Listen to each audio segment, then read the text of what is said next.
YouTube.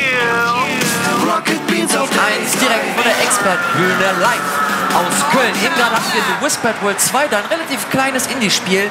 In diesem Segment haben wir das komplette Gegenteil, der absolute Primus eines AAA-Blockbusters. Wir haben Overwatch da und zu diesem Titel haben wir zwei fantastische Gäste, und zwar Checo Sunny, der Production Director von Overwatch, und neben ihm Ben Dye, Project Director für Overwatch. Hey guys, thank you so much for your time. Hey, thank you for having us. Hello. How are you so far? Really good. How was gamescom? It was great. We showed off a couple of new things this time, which were Junkertown and our brand new animated short, Rise and Shine. So, cool. Yeah. Ben, how's gamescom for you so far? It's awesome. It's my second time. It's always great to be back. Fantastic. Perfect. For the people outside who don't know who you are, can you give us a quick intro about yourself, about your person? What are you doing at Blizzard? Sure, yeah. So my name is Checo Sunny, and I'm the production director on Overwatch. So production on the game side means we work with a group of directors on the team across all disciplines: art, design, engineering, and Jeff, of course, and we figure out what it is that we want to do, and then production has the job of trying to figure out how to make all that happen on time, on budget, and at the quality level that we want. So, please. Oh, my name is Ben Dye. I'm the project director for story and franchise development. Basically, what we do is make short films and stories, digital comics, any sort of anything that product placement for all our franchise. So Overwatch is the one game that I've been working with for the past 2.5 years. Yeah, you guys have been long-time collaborators with the game teams on telling story and narrative, right? Yeah, for all across the franchise. Yeah. All right, for the beginning, let's focus on the stuff you guys announced here at Gamescom. There's a new map called Junktown. You mentioned it before. Checo, can you tell us what's the deal with Junktown? Yeah, absolutely. Junkertown is this area that we were so excited to explore because it's the it's the home or where our Junkrat and Roadhog have been exiled from, and we always knew that this was a place that we wanted to go and explore and tell more story, and it felt like this map would be the right way to start doing that. So Junkertown is set in Australia, and it's built on this wreckage of this destroyed Omnium, which was essentially a factory city that churned out robots. But in the wreckage of this, the Junkers have taken up residence, and they scavenge through this space looking for anything of value. And they're ruled by this, I guess, somewhat sort of as yet unknown character known as the Queen, who used to be a mech gladiator. And you'll notice in the map there's this area in the back which is this arena where all the mech combat would take place, and there's this giant fan that rotates in that space. And she exiled Junkrat and Roadhog for being troublemakers. If you run through the map, you'll actually see a point that defines the Queen's edicts, and one of them is troublemakers will be exiled. And so she kicked them out. We're going to tell you about that a little bit more pretty soon as to why they got kicked out. But now Junkrat and Roadhog have to find their way back in, and there's a payload that they have with all their loot on it, and then there's some special surprise at the bottom, which is dynamite, so as is usually the case for Junkrat. So the payload, this escort map we're super excited about because it's got 3 distinct areas: that town area outside, the area just past the gate, and then the arena in the back. There's some amazing opportunities for snipers in this place, some really interesting flanking routes, and then a lot of storytelling in the level itself. You'll see where Roadhog refills his canisters. You'll see the motorcycle that he has from the comic. You'll see all kinds of really cool touches about where people would watch the mech battles from in that arena itself. So we love when people find those little touches and pay attention to those details. For the guys outside who still don't know what it's all about with Junkertown, you released a trailer.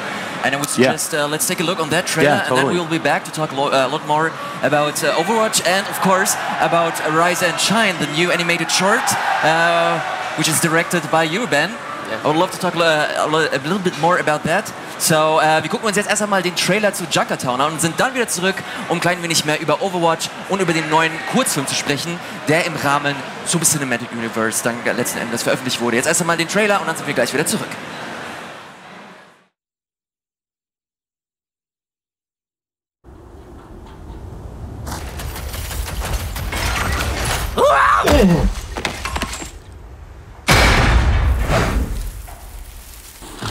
das ist ja eine schöne Bescherung. Was meinst du, was es diesmal war? Die Einbruchnummer bei der Queen? Die Explosion von ihrem Sommerschuppen? Die Kloppe in der Bar? Eins ist sicher, dieses Mal ist der Big Boss so richtig sauer. Ich glaube nicht, dass sie uns noch mal reinlassen. Jupp. Naja, es gibt zwei Sachen, die lösen jedes Problem. Bares und Explosionen. Ich hab ne Idee!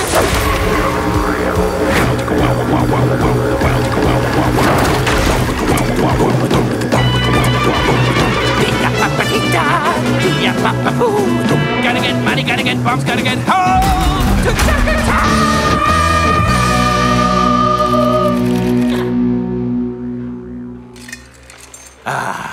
Ich freue mich ja schon so auf das Gesicht von der Queen, wenn sie merkt, von wem sie abgezogen wurde.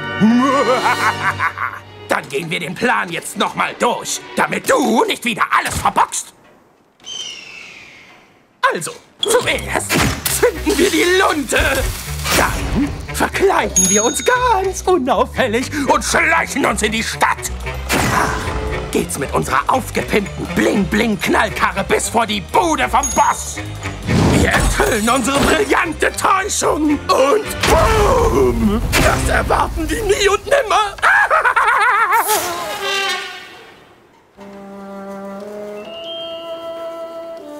Oh, stimmt. Wir brauchen einen Fluchtplan. Die zweite. Lunte zünden. Ganz unauffällig. Durch die Stadt. Vor die Bude. Täuschung enthüllen. Dann nichts wie raus da und boom. Idiotensicher.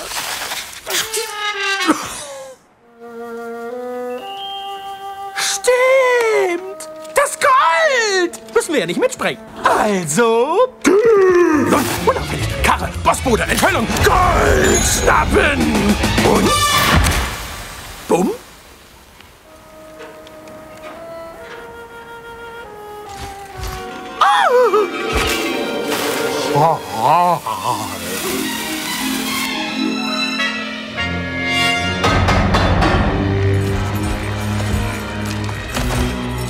Denk einfach dran. Vermassel's nicht. Ganz unauffällig. Wer ist da? Junkrat und Roadhog!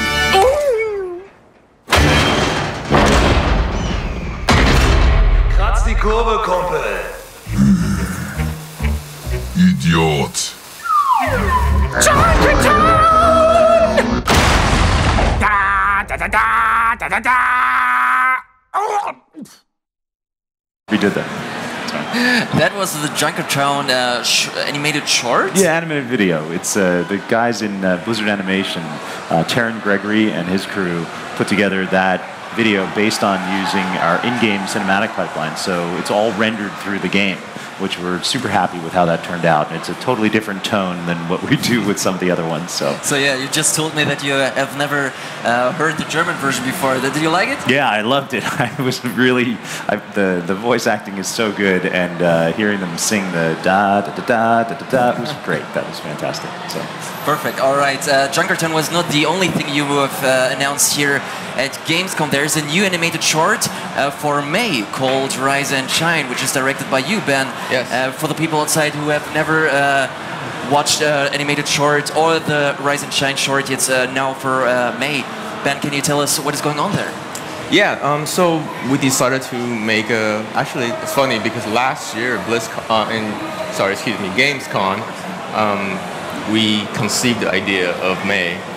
Actually on the trip, because me and Jeff, my boss, basically flew here to introduce Last Bastion, and then on the way home we sort of talked about what to do next, and that was May, and then basically we came up a really rough idea, and then that's how it came out. All right, I should say that you already directed a couple of those animated shorts, including two of my favorites, Dragons and The Last Bastion. Thank you. And I think the majority would agree if I say that the key of success for those animated shorts and Overwatch in general are the characters. Yeah. Some of them are mutants, some of them are machines. We have a Reaper, and they have still some human side inside them. And can you give us an idea how you guys are writing and developing those kind of short animated animated shorts based on those characters? Yeah. So in story and franchise development, one of our motto is make something that makes you feel. So the idea is tell a story that moves people rather than makes you happy or sad or excited or hate the character. We want the audience, the viewer, to watch something and feel whatever it is that we try to convey. So for Overwatch, there's just so many different characters. You know, we have, like I said, like soldiers, scientists, oddities, adventurers, right? So we try to cover all of them. There's a wide spectrum of them.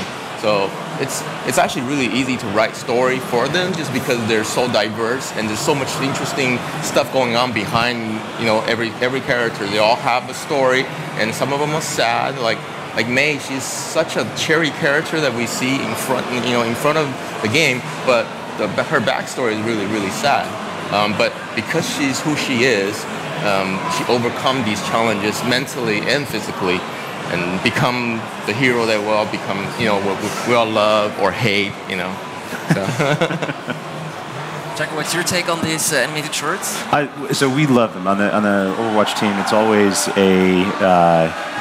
we get to see, because of course we're working very closely in collaboration with these guys in development on this. You know, Michael Chu and Jeff, they kind of disappear for a few days at the very beginning of the process on this, and they go and they kind of huddle and figure out the storyline, and then we see very early rough versions in storyboard format. Super, super rough, but you're getting a sense of the character progression, a sense of the character story, and then it progresses into a block-out form, and we're seeing it all the way along.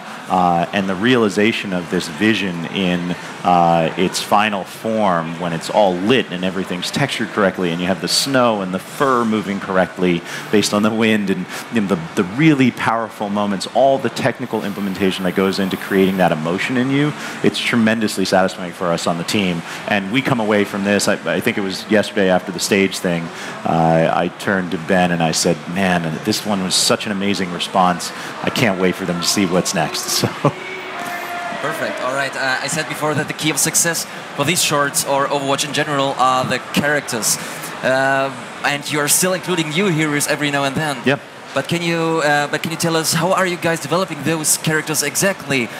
What should a new character for Overwatch should have? Sure. So everybody always asks the question, like, how do we develop heroes? What's what's the process? And I think, you know, that's usually driven by everybody wants more characters sooner. And, you know, obviously there's a ton of work that goes into creating these characters. So there's just a time associated with that relative to the number of people that we have and all that kind of stuff. But we do have a general roadmap. We have like a timeline that we think of in terms of how we'd like to be able to release characters for the game. And we also have a sense based on sort of where the current set of characters is, which classes are the ones that we would want to pursue. But it's important to keep in mind also that so much of the development is based on what sort of resonates with the team at the time. Jeff Goodman, who's sort of kind of our lead hero designer, there's a lot of hero designers on the team, but he's the guy who's done most of the changes that you guys have seen. He is working on multiple heroes simultaneously.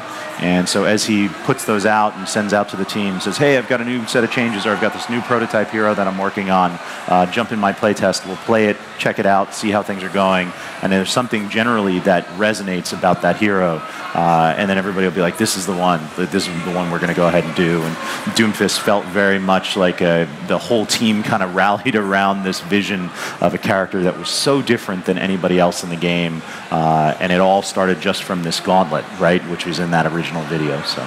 All right, Ben, your take. What do you think is the most important thing for an Overwatch character? Well, I'm biased because we do stories. So I mean, the most important thing to me is having an interesting backstory. It just so happened that all the characters do have a backstory and they're very interesting. So, you know, and plus they're cool. You know, whatever they do is just awesome. A guy with a giant fist. You can't go wrong with that.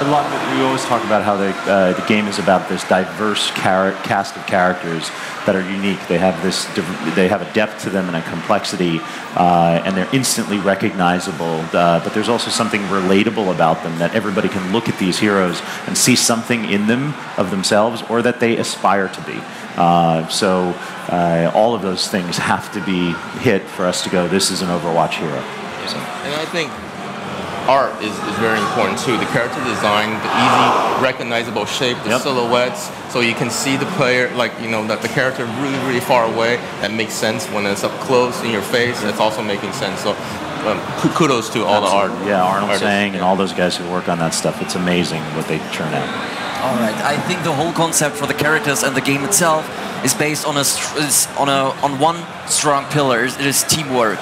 But now, after a long hesitation, you guys announced a deathmatch mode for Overwatch. Where's that change of heart coming from? Well, so I mean, I think Jeff actually talked about this a little bit and said that I think he even had a bit of a mea culpa in there. It's like, we didn't think it was possible, but we realized that there's a lot of ways that players engage with the characters and the world, and one of our programmers on the team, Ryan Morey, was super passionate about deathmatch and really felt like that there was a way to make that work. And he kind of rallied and gathered a group of resources that were able to make that mode into something that, after extensive testing and iteration, and there's changes, right? There's changes to the map to enable deathmatch to be a fun game mode. After that, we kind of all looked at it and said it was something that made sense, and it came out with a new map, that Chateau, and we've always felt very strongly that there is space within the game for this mode, or sort of this area that we call arcade, where different modes that are outside of the sort of base 6 can exist, so much so that we even want to empower the players, the community, to go ahead and see all the variables, like see everything that you can do with ult cooldowns and all this other stuff, ammo counts, whatever it is, tweak those, create your own custom games, and hopefully find people who are interested in those games, or those game modes, and play them. There's some really interesting stuff going on out there that we're always aware of. We get the notifications about people who create zombie modes and things like that, so we're super interested to see what people do, and we really want to figure out a way to continue to build that side of the game as well. All right, I would like to talk more about the community, but before that we have to do a quick commercial break. But after that we'll be right back, all right? Cool, yeah. Alles klar. Wir werden jetzt gleich in eine kurze Werbung gehen, danach sind wir nochmal zurück mit Overwatch und reden dann ein klein wenig über die Community des Spiels und dann nochmal ein klein wenig über die Zukunft von Overwatch. Also dran geblieben, bis gleich. Und da sind wir auch schon wieder zurück mit Overwatch und den Entwicklern zum Titel. Guys, I said before that I would like to talk about the community. Chaco, can you give us an idea about the collaboration between the community and the dev team? Yeah, totally. I mean, it's a hugely important part of our game. We literally couldn't be here without the community. There are so many parts of the game that we look at and we think of it as being inspired by what the community has done with the universe. The most recent one that comes up is the Grillmaster 76 stuff. All the Soldier 76 dad stuff kind of started as a meme, and we on the team, we all looked at it and we saw it. I think it was around Halloween, and that Grillmaster sitting there in his chair with the pumpkin, and everybody loved it on the team. It went around the team. Everybody thought it was great. Became a spray, and then we just sort of leaned very heavily into that for Grillmaster 76, and the socks and sandals were great. But I mean, you sort of more extensively, we have an entire department in community, both on the global side in Irvine, as well as internationally. Each of the territories has community reps that are responsible for sort of going out there and being aware of what the community is concerned about, what's most important to them, and surfacing it up to us. But also, I think maybe more so than any team I've ever been on, this team is very engaged on the forums, on Reddit, aware of what the broader Overwatch community is doing, not just about like issues and bugs and things like that, but also the parts of the game that they're super interested in. You know, Jeff and Michael are very active, you know, in terms of communicating directly with the player base. So it's super important to us, you know, just because we're players too. Like, I mean, every day we're playing this thing, and we're really want to make sure that we're understanding what the broader player base is feeling about the game. So it informs our development tremendously. All right, Ben, is the community important for your kind of work? You're working more on the animated shorts, right? Yeah. Oh, absolutely. I mean, we don't have extensive marketing or community group with us, but we love the reaction videos. I mean, after every shorts, everybody just gather around, watch YouTube, watch read the forums, read the feedbacks, and watch this. I mean, everybody loves the reaction videos, so we actually can see how people react to the moments that we think, okay, this is gonna be a sad moment. Is everybody gonna be sad? And then seeing them, you know, getting a little teared up, it's just the best feeling, you know. So yes, community is super important for us. All right, I think this is really interesting. Community can give you a lot of feedback, can give you motivation, inspiration, but at the same time, a community can be very toxic, especially if it's that large. How do you handle that kind of problem? Yeah, it is absolutely something that we're very aware of, and we take it really, really seriously. We want the environment for Overwatch to be inclusive, and we want everyone to feel welcome to play the game. So there's a range of behaviors that we see in the game that fall into this general category of what you're referring to, toxicity.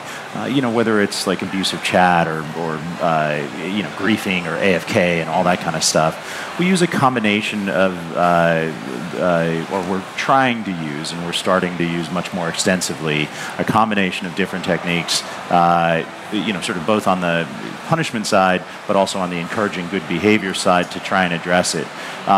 You know, I think the most important thing, if there's one thing I could tell the community out there in terms of people who are playing, is please report people when you see that there's bad behavior being demonstrated in-game. I know that there's been frustration with people talking about how reporting doesn't do anything, but I think even just within the last few, I think weeks, possibly months, there have been emails going out to individuals who have reported, and when there have been actions taken based on reports that they've done, they've gotten that notification. So we're trying to make it clearer to people when action has been taken based on reports, and we're also trying to be, you know, we're tuning our thresholds regarding when we take action based on bad behavior within the game. So yeah, so there's a combination of that, and then we also use data pretty extensively. We have a large group of individuals working on making sure that the environment in the game is you know, one that doesn't suffer from people sort of gaming the system, whether it's boosting or any of the other types of behaviors that we would consider bad. So constant effort on our side. We are totally aware that it's a challenge, but it's one that we're committed to because we think it's important. All right, we have talked a lot about the here and now, but what can we expect in the future from Overwatch? So there's a lot of stuff, obviously, that I can't tell you. But you know, I think what we're doing right now is taking a look. There's so many big initiatives, right? We're, you know, at the very base level, we're watching how events are doing, right? So Summer Games is active right now. I think it ends on the 28th. So please get out there, play some Lucio Ball, and get all the cosmetics that you want. The what do you call it? The duplicate rates are drastically reduced, so you should have a better chance of getting all the stuff that you want. But we feel pretty good about how the events are going, and we really are looking forward to seeing what that means for us in terms of future recurring events. And Heroes and Maps will continue, but we also have this massive new initiative that we're working on right now around esports. So there's Overwatch League, which is, you know, tons of announcements. It's this great global phenomena that we're excited about. Teams have been announced around the world, and the dev team is aware that we have to do a ton of work to support that. So there's a lot of work going towards that. We have also the World Cup that's happening in BlizzCon in November, and I think the EU performed amazingly well. France, Sweden, and UK both all placing there. And then longer term, we have some really cool stuff that we're working on. We love all the different game modes that we've introduced, and we're digging in further to all those. I can't tell you much about that, but we're really hopeful that people get a chance to to keep telling us what they love and what they don't like, and we're gonna keep the Overwatch community very vibrant and having a good time. All right, Ben, any chances for a Farrah animated short in the future? There's always chance for every single characters, as long as there's a market, and I think there's from the feedback. I think everybody loved the shorts, and we love making these shorts. So yes, definitely. There's a lot more story to tell. Absolutely. There's a lot more story to tell. Perfect, guys. We are running out of time. Thank you so much for your time. Thank you for having us. I appreciate it very, very much. And I wish you all the best for the future. Awesome. And keep up the good work. Thank you. Thank you very much. Das war's soweit mit Overwatch. Jetzt geht es hoffentlich weiter. Dieses Mal aber richtig mit Fabian Döhler und Gwent. Das alles aus der Booty Stage. Das war's auf jeden Fall vor uns hier in Halle 10.1. Es wird auf jeden Fall noch weitergehen. Bis 19:30 Uhr später wird es noch die Recap-Fassung geben, Version mit diversen Matzen zu Ubisoft und Assassin's Creed, The Crew und vieles, vieles, vieles mehr. Ich bin jetzt schon platt, aber ich habe Bock. In diesem Sinne, bleibt dran, hier auf der gamescom 2017.